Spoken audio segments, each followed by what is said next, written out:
All right. Okay, good afternoon, everybody. Welcome to the Texas Veterans Commission office hours on the Hazlewood Act. My name is Bonnie Fletcher, and I'm the Education Communication Specialist here at Texas Veterans Commission. I'll be your host for today. And I also have with me Justin Greiner. He's going to be assisting me with the presentation and going to be helping out with the Q&A at the very end as well. You can say hi, Justin. Absolutely. Welcome, everybody. Thank you for attending. Yeah, I want to thank everybody for attending. Just to go over what's going to happen at the very end, if you look on the right side of your screen, there is a toolbox. So during the presentation, if you have any questions, you're more than welcome to submit the question where it says enter a question for staff, or you can wait till the very end just in case we answer the question during the presentation. So whatever you feel comfortable doing, but we will answer everybody's questions at the end. It's going to be about a 20 to 25 minute presentation, and then we'll go through everyone's questions. We do ask that you have one question per person at first, just so everybody gets a chance, but it looks like with the number of attendees, we'll be able to answer everyone's questions. So it looks like you'll be able to ask multiple questions. So if you have any other, just like I said, if you have any questions, write them down, or you can enter them while we're going. And before we did get started on the Hazlewood Act portion of the webinar, I just wanted to give a brief description of the Texas Veterans Commission, our agency. We do have 6 program areas that we're made up of. We have claims representation and counseling, Veterans Employment Services, Veterans Education Services, the Fund for Veterans Assistance, our Women Veterans Initiative, and our Veteran Entrepreneur Program.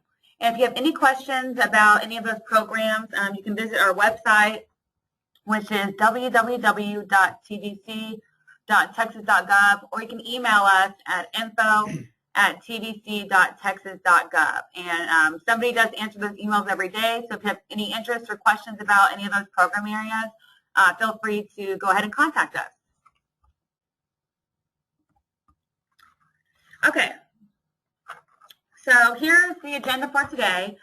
We will be going over what does the Hazlewood Act cover, the eligibility requirements, the application process, and the Q&A at the very end.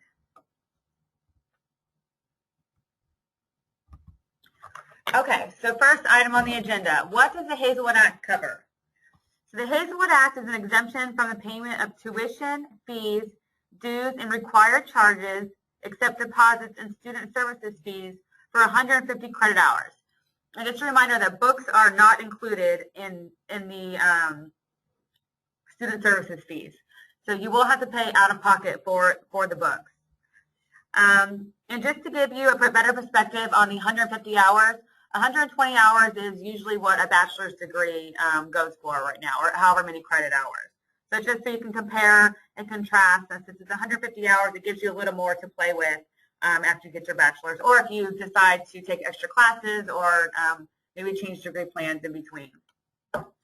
The student must be enrolled in a Texas public college or university, and all eligible classes must receive state tax support known as formula funding. And whatever school you're going to, they will know what that means when you ask if the school or if the class is formula funding. And just a reminder that private institutions of education are not eligible. The institution must be a Texas public college or university. We get a lot of questions concerning that, and people get confused, and it has to be a public school in Texas. Okay, now we'll move on to the eligibility requirements for the veteran. And the veteran must meet one of the following time of entry requirements listed in red. So the veteran must have entered the service in the state of Texas, meaning raise your right hand in the state of Texas, declare Texas as a home of record at the time of entry, or a resident of Texas at the time of entry. You must have also at least served 181 days of active duty service. This does not include basic training. You will need an honorable discharge or discharged under honorable conditions. You must reside in the state of Texas and not be in default on a state loan through the Higher Education Coordinating Board. But the most important part of this is the text that is listed in red. You must like I said, have entered the service in the state of Texas, declared Texas as home of record at the time of entry, or were a resident at the time of entry. And Justin's going to jump in here. One quick thing, the two of the three time of entry eligibility requirements of entering the service in Texas or having Texas declared as your home of record at time of entry will be verified by the DD-214. If those two boxes are not Texas on your DD-214, you still may potentially qualify if you can prove through other supporting documentation that you are a Texas resident. Okay, thank you, Justin. Oops, sorry about that. Okay, I'm just going to go over a couple of frequently asked questions concerning the eligibility. So if a veteran joins in another state but moves to Texas during their service and changes their home of record to Texas, does that make them eligible? So, and that answer is no. You must, at the time of entry, declare Texas as your home of record, and you cannot change your home of record. Is that correct, Justin? That's correct. Your home of record at time of entry is set. You can't change your home of record while you're in service, but your home of record at time of entry will be set, and that's what's going to be put on your DD-214. Okay, another frequently asked question we get is, does basic training count towards the number of active duty days? And that is no. Basic training is excluded from the number of active duty days that you need to have.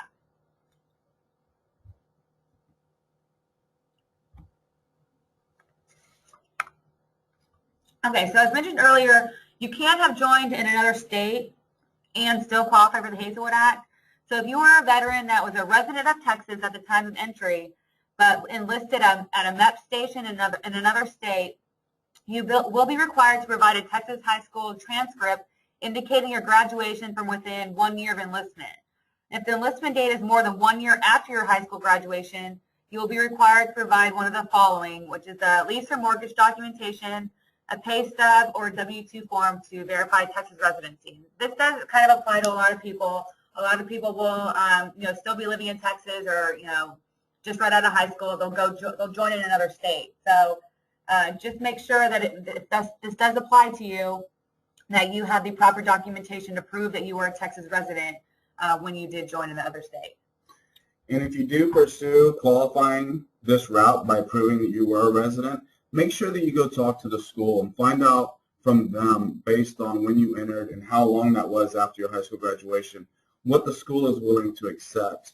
These are our recommendations, but basically it's up to the school to make that determination if you were a resident or not.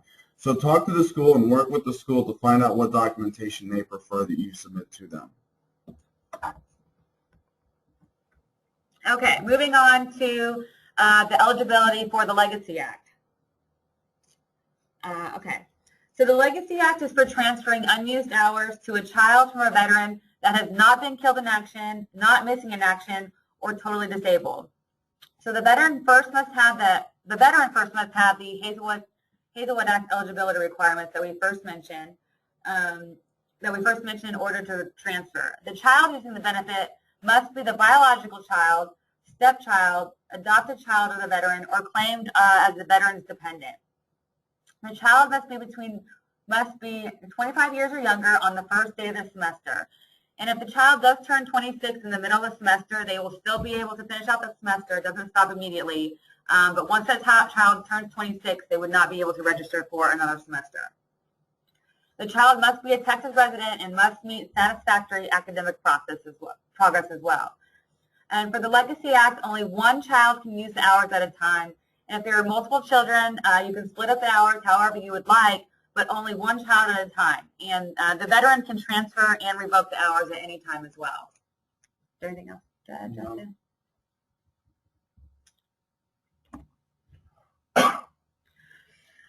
Okay, now we're going to move into the eligibility requirements for the spouse or child of a veteran that was killed in action, missing in action, or totally disabled for purpose of employability. So this is separate from the Legacy Act. A lot of people do get this confused.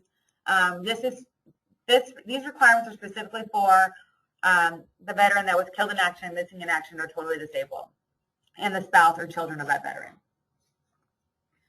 So the veteran, first of all, must meet one of the time of entry qualifications that we did mention previously, and the spouse and or child will need to be a resident of Texas and the spouse and or child, each spouse or child will receive 150 credit hours. So if the veteran does have, 3 children, all 3 of those children, including the spouse, will receive 150 credit hours. But again, they must be killed in action, missing in action, or totally disabled. Okay, you have anything to add for that? No, in these situations, the state of Texas sees the dependents of a veteran who enlisted from Texas and became totally disabled, or who was killed in action or went missing in action. They want to provide all of the dependents with this benefit so that everyone can go out, pursue college, and help the veteran who is disabled, who went missing in action or killed in action because they suffered that loss.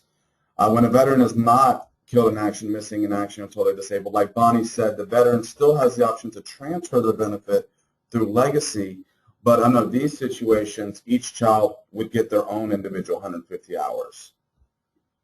All right, thank you, Justin. Okay, moving on. So to the application process and documentation needed when applying.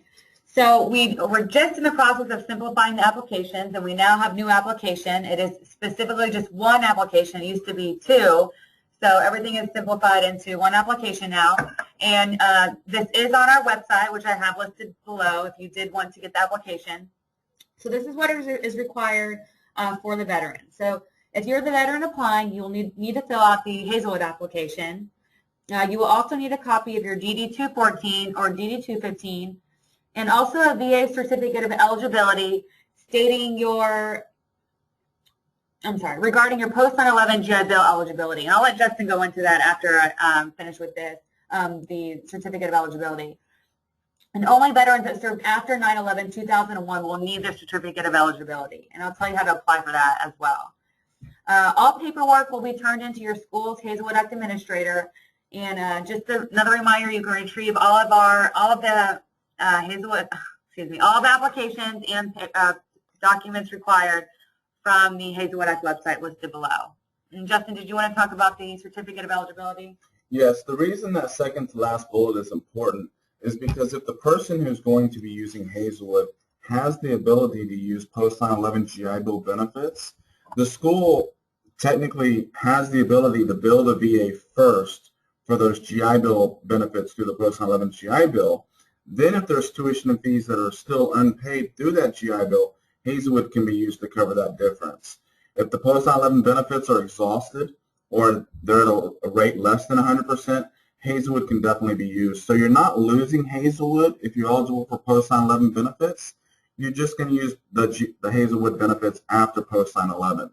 So a question comes up often, what if I transferred my post 9/11 benefits to my child?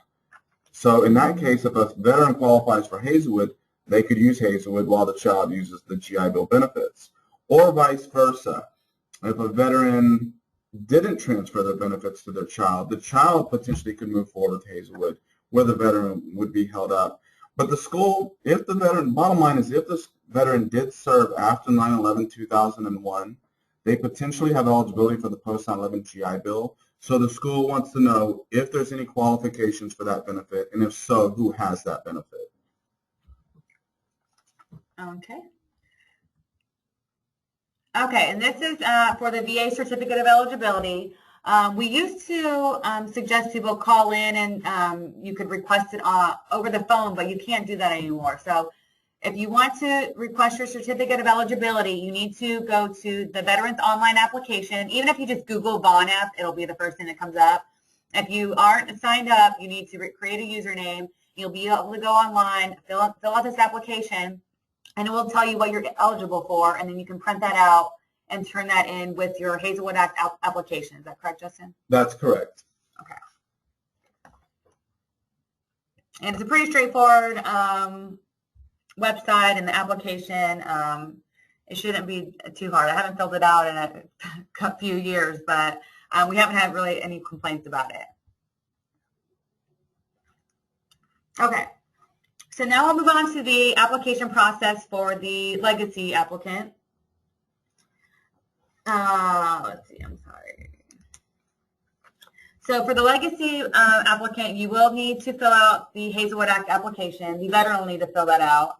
And there's a portion that the legacy applicant fills out as well, Justin? Yeah, since it's been condensed into a one application, there is going to be a part where the veteran will have to sign and a part for the child to sign, because it's in essence a two-part application. The veteran is applying and they're transferring that benefit to the child all through one application.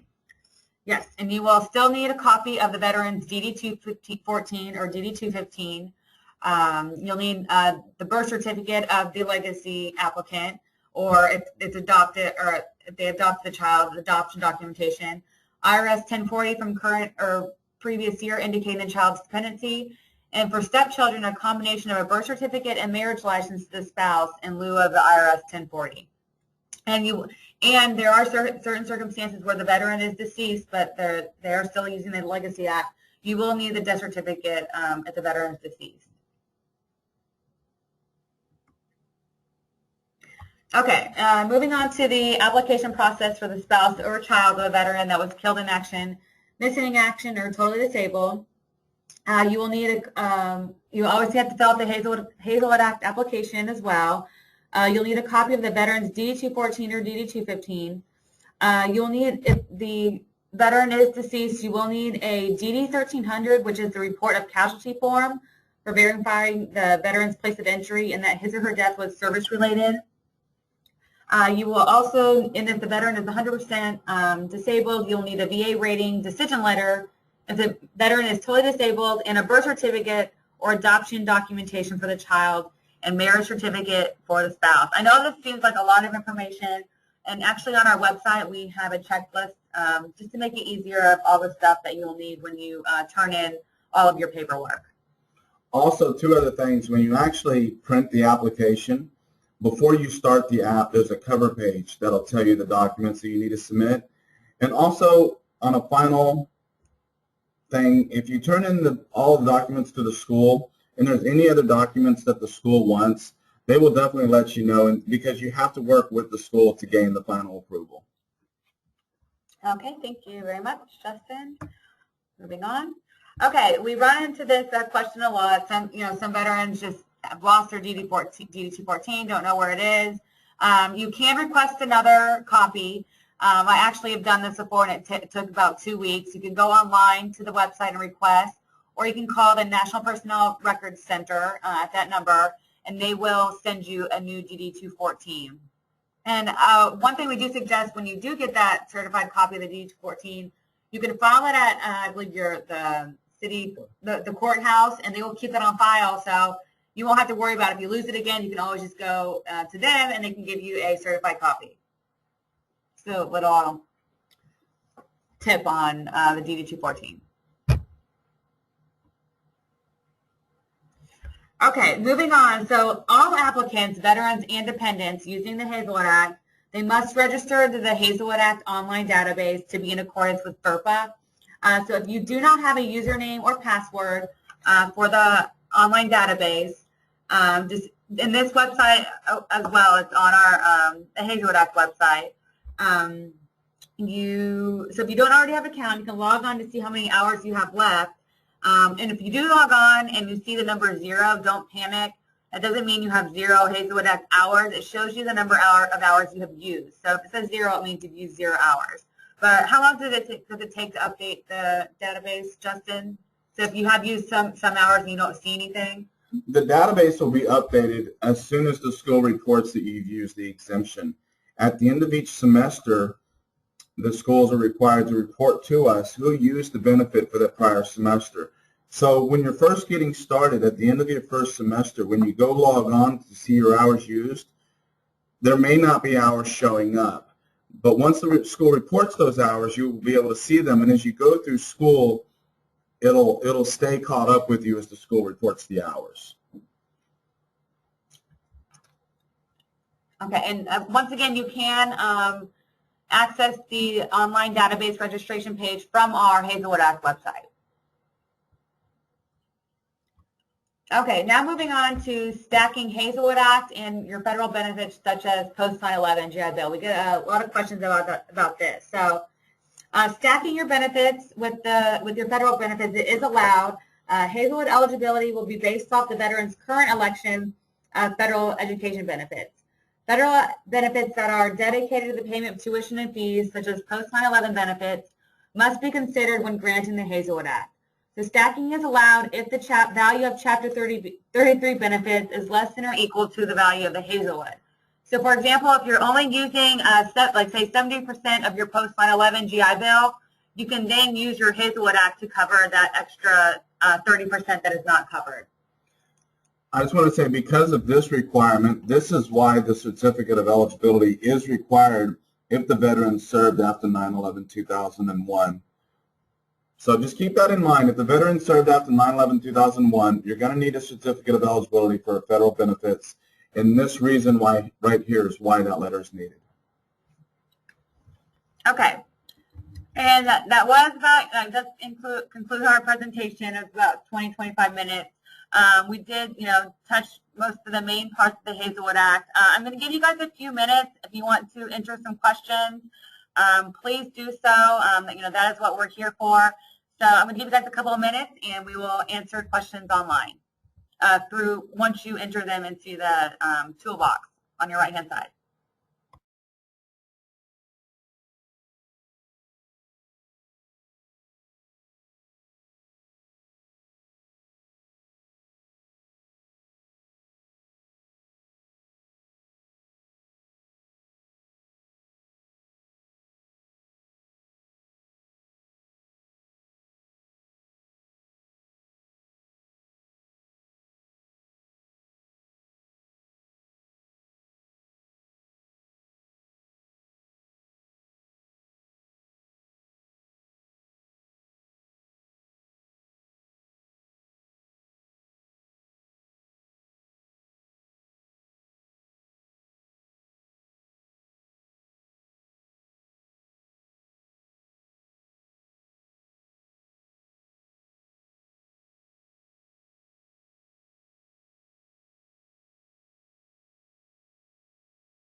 Okay, we're going to go ahead and start with some of the questions. And for future reference on the screen, there's two emails at the bottom, one Justin Greiner and Charles Bryant. They are both our Hazlewood Act coordinators here at Texas Veterans Commission. If you have any questions about the Hazlewood Act, always feel free to email them, and they are our subject matter experts, so those are the people you want to talk to. So we're going to go ahead and start with the questions. The first question asks, an eligible child, what age can they be? And if the child gets married, are they still eligible? Now, for legacy, which is the most common way for a child to get hours when the veteran qualifies, but the veteran is not totally service-connected disabled, that child can only use the benefit up to the age of 25. If the child gets married, that won't impact Hazlewood eligibility, because if the child is still the biological child, stepchild, or adopted child of the veteran, they're still meeting that requirement. However, if the only relationship between the legacy child and the veteran is by being claimed as a dependent, and then they're no longer claimed as a dependent, then unfortunately that will discontinue the child, the legacy student, from using it if that's the only way that they're related to the veteran. So, and also, if a child gets their own benefits because the veteran is totally disabled, killed in action, or missing in action, those children do not have an age cutoff. They can apply and get the benefit until it's used up or they're no longer in good academic standing. Next question is, can you repeat the website for the Hazlewood Act application? The easiest way to get to the Hazlewood Act page is to go online, type in Texas Veterans Commission, and it's going to be your first result. As soon as you're on the Texas Veterans Commission's homepage, on the top left, you'll find a link to the Hazlewood Act. And once you're on the Hazlewood Act, you'll see at the top of the page the application. It's a little frustrating. We don't like to give out not that we don't like to give out the website, it's just there's a dash involved, and people usually always write it down wrong. So that's the easiest way to get to the website. Just go to our main page, click on Education, Hazlewood Act, and then the application's at the very top of the page. There's another question that says, if I'm in the National Guard, can I use the Hazlewood exemption and federal or state tuition assistance? First off, duty in the National Guard alone, without being activated on Title 10 active duty orders, will not qualify you for the Hazlewood exemption. because active duty time served is active duty training. And to qualify, you must serve for more than 180 days on active duty that was not training. However, if you are in the Guard and you are mobilized for more than 180 days on active duty and you have a DD-214 for that service, then you could use Hazlewood. Now, if you have tuition assistance that you're using to pay specifically for your tuition and fees, I believe you have to be in the National Guard to receive that benefit. So, two things. A, if it's paying to the school for tuition and fees and it's covering all of your tuition and fees, there's nothing for Hazlewood to exempt because it's paying specifically for tuition and fees. If you still do qualify for Hazlewood and you have tuition and fees that are not covered by the tuition assistance or it runs out, then Hazlewood could be used. But the bottom line is you have to serve for more than 180 days on active duty that was not training. Okay, next question. What does it mean to apply for legacy? What that means if you apply for legacy is that you're filling out the application with the intent for the veteran to transfer their entitlement down to a child. The veteran meets all the qualifications, but they're not totally disabled, so they have to hand over their hours. By completing the application and submitting the documents to the school, that is how you facilitate the transfer of Hazlewood legacy to a child. Okay, next question. Is this presentation available online after today? Yes, we will be putting this webinar on the website. Give us a couple of days and it will be up on our education page. There's a question that says, should the child register on the website before or after he is accepted to the college? Registering into the online database can be done at any time, and it's one step that has to be done by the veteran and the child in order to be eligible to use the Hazlewood exemption. So go ahead and register. You need to log in, and you actually need to print that screen and give it to the school as proof that you've done the registration. So I would definitely say register, log in, and print your screen as proof before you go to the school. Okay, next question. Under eligibility, an IRS dependent is listed. Does it count for a grandchild if the grandchild has been living with the veteran the previous year, helping with aging, medical needs, household duties, etc.? Yes, it was put in there because in Texas, a lot of grandchildren do grow up and are raised by their grandparents. And if that's the situation and the veteran is qualifies for Hazlewood, if they can show a tax return for the current or previous tax year with the dependent being claimed on there, then a transfer can be done. It's just real important to remember that a renewal application has to be done once a year.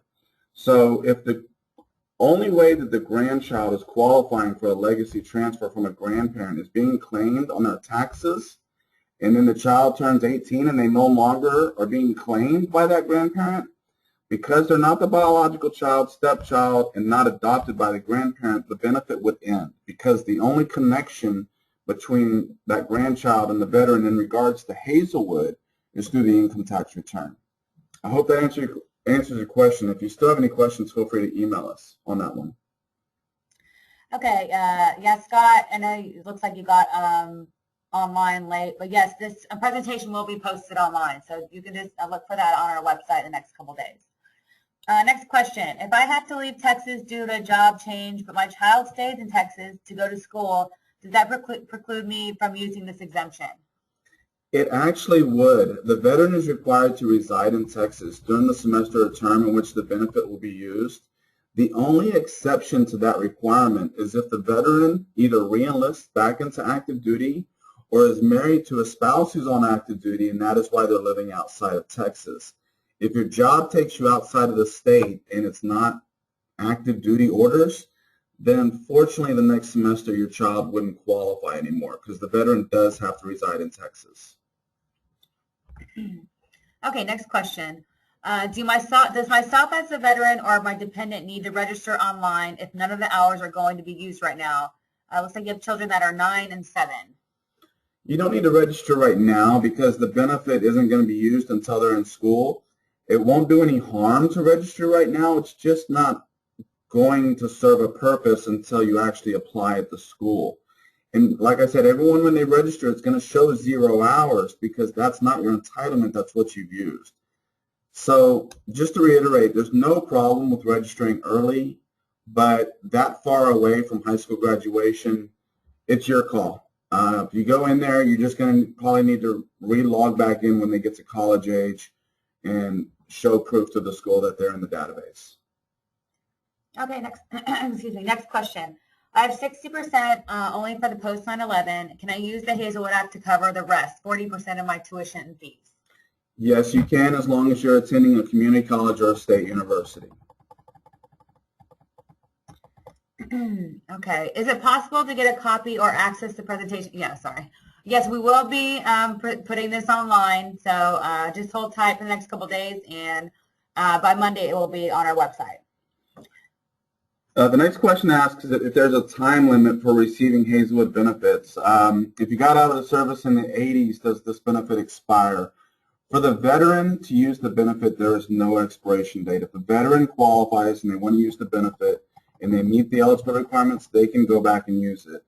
The only real expiration that's going to be in there is going to be for a legacy child, which has a 26-year age cutoff. Okay. Next question. My eldest daughter used 3 years of my post 9/11 GI Bill. My youngest, 15, has 1 year of eligibility assigned to her. Will she use her GI Bill first and then the Hazlewood? Yes, if she has the post 9/11 GI Bill, the school will bill the VA for those benefits first. If those benefits will not cover her full cost of tuition and fees, and you assign Hazlewood to her, Hazlewood can pick up the difference. Okay, it looks like we have only one more question. I have served 5 years in active duty Army. It does not cover all my tuition and fees. Elizabeth, can you elaborate a little more on your question and send that in? I think what you're trying to say, Elizabeth, is that based on your service, your GI Bill benefits are not covering all of your tuition and fees. If that's the case and you qualify for Hazlewood, submit your documentation for Hazlewood to your school if you're at a community college or a state university. And then the school will package your financial aid accordingly to cover your full tuition and fees. Okay. Does anybody else have any other questions? We did go through all those. Do you have any second questions you want to ask? We still have some time left. And just a reminder, there is going to be a survey that is sent to you after this webinar. If you could, it's one question. If you could just fill it out and send it back to me, that would really help out. We really enjoy your feedback, and it helps us improve these webinars and make them more user-friendly as well. So we'll just give it a couple more minutes. If anybody else has any other questions, feel free to go ahead and send those in.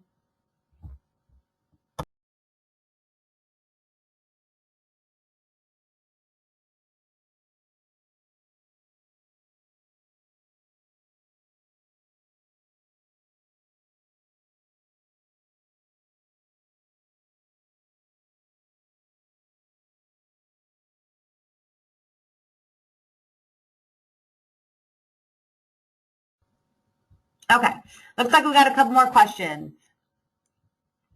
It says, when you say the presentation will be posted on your website, are you talking on the TBC website? Yes, I am talking about the Texas Veterans Commission website and the education portion. So if you go to our main website, you click the education tab. I'm not sure if I'm going to put it on the main page yet or the office hours tab, but it will be on there. There's a question that says, will a child have to be claimed as a dependent on DEERS through his stepfather? That's not a requirement. You can provide a copy of the birth certificate, say with the mother's name on it, and then a marriage certificate between that parent and the veteran, or vice versa, or the dad's name on it and a marriage certificate between him and the stepmother. That'll be sufficient proof to show the relationship to the veteran if the dependent is not claimed on DEERS. Okay. Let's see, next question. Are schools making you use all of the Hazlewood hours despite having GI Bill hours to use?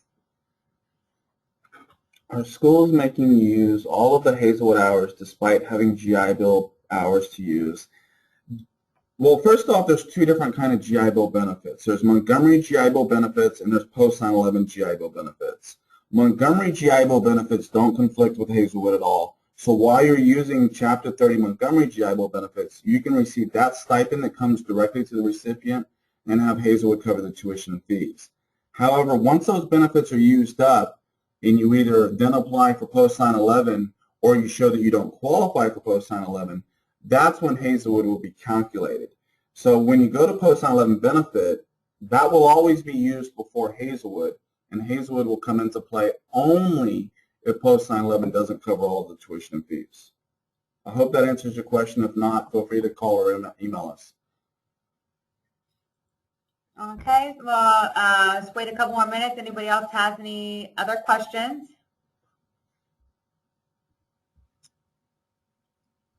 Thank you, Lawrence, for the comment. Again, as well, check back to our website monthly. We will have, we do host webinars monthly, and you know, we don't just do them on the Hazlewood Act. We're going to venture out and do other topics as well. So thank you guys again for attending, and we're going to stay on here a couple more minutes to see if anyone else has any questions.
Okay, we got another question that came through. I'm 100% disabled and plan on using the post 9/11 jail bill for my PhD. What can my children expect from the Hazlewood? Well, if you are 100% disabled and it's service connected and it's a permanent disability, you should have a letter from the VA that states all of that. With that, as well as your DD-214, each one of your children can go apply, and your spouse, if you're married, can go apply for their own individual Hazlewood benefit, meaning each one of them gets their own 150 hours to use. You still have to have entered the service from Texas. You don't have to meet the 181 days of active duty service because you're totally disabled, but your DD-214 needs to show that you were released under honorable conditions.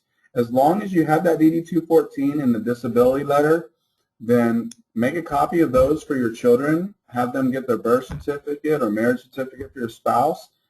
You do not need to sign the application because you're not transferring your benefits to your child.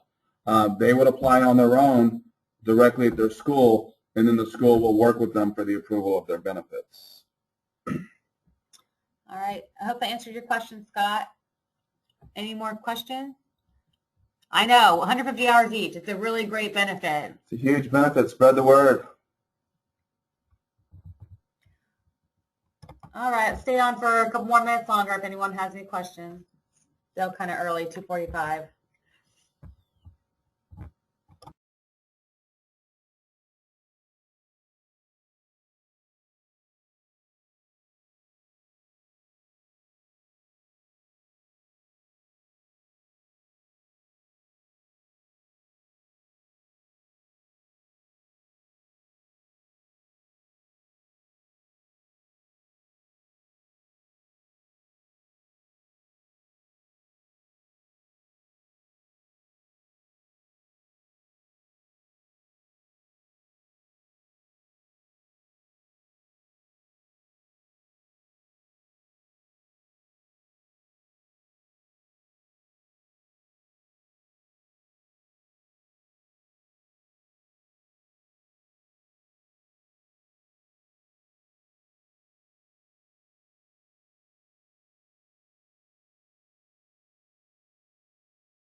Okay, says this is from Scott again. In theory, I could use all post 9/11 and then tap into Hazlewood because my kids and spouse have their own 150 hours. That's correct. Scott, for you to get it, you still would have had to have served for more than 180 days on active duty, excluding training. If you enlisted or served from Texas, and you served for more than 180 days, excluding training, and you were discharged under honorable conditions, then you meet those requirements. In addition to that, having the total disability then allows your children to go get it. If you went into the service from Texas and say you became disabled from an injury after a month or two, well, your children would still be entitled to go apply for their benefit, and your spouse if you're married, but you wouldn't be entitled because you weren't in the service for more than 180 days excluding training. However, since you were from Texas and you got out honorably and you still have that disability, technically, based off what I know from the questions, it sounds like you would qualify and your children and your spouse may potentially qualify as well. All right, Scott. Hopefully we just made your day today. It sounds like it. All right, we have another question coming in. It says, my husband is 100% unemployable, service-connected, totally and permanently disabled, what I'm assuming. Can I go to school using the Hazlewood Act, and do I have to take classes toward a degree? Also, what about stepchildren, and what age is the cutoff? Okay.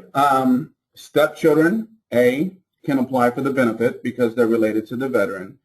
There is no age cutoff for stepchildren because they're getting their own benefits, not a legacy transfer. You could apply for the benefit since you are the spouse of the veteran, as long as the veteran entered from Texas and the DD-214 shows under honorable conditions, character of service, and you have the letter of disability. Now, there's two ways in regards to the disability children and spouse can go for this benefit. Either if the veteran is rated 100% total and permanent, or if the veteran has a rating of less than 100%, but they're being paid at the 100% rate because they're individually unemployable. If one of those two is the situation for the veteran, then you are correct. As a spouse of that veteran and any children, including stepchildren, can go apply for the benefit without an age cutoff, and you do not have to declare a degree.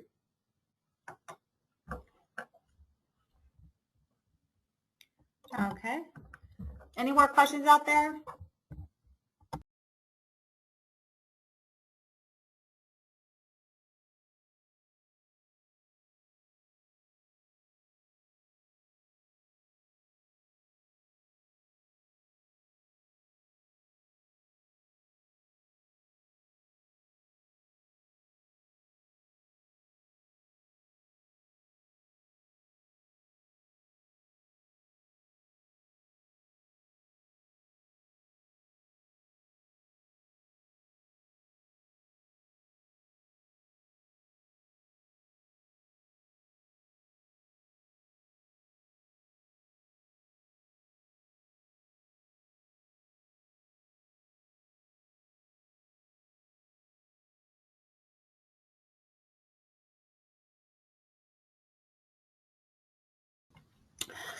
Okay, looks like we don't have any more questions unless we got anyone last minute wanted to ask something. Again, I wanted to thank everybody for attending this webinar, and if you know any veterans, please spread the word, especially about the Hazlewood Act. That is what we're trying to do, just bring awareness to the benefit and, making sure that all the veterans know that they're eligible for it. And, like today, I think Scott just found out that his children were eligible for it and his wife. That's what we're here to do, and just make awareness of the benefit. So please spread the word, especially about our office hours webinar series. We have it monthly. We are doing the Hazlewood Act monthly as well, just because it's such a popular benefit, and we want to get the word out. So, and again, can you please fill out that survey that you'll receive at the end? Again, takes 1 minute. That'd be very helpful. And I hope you guys enjoyed the webinar today, and we hope to see you guys sometime in the future of our future webinars. Thank you very much, and have a great afternoon. Thank you.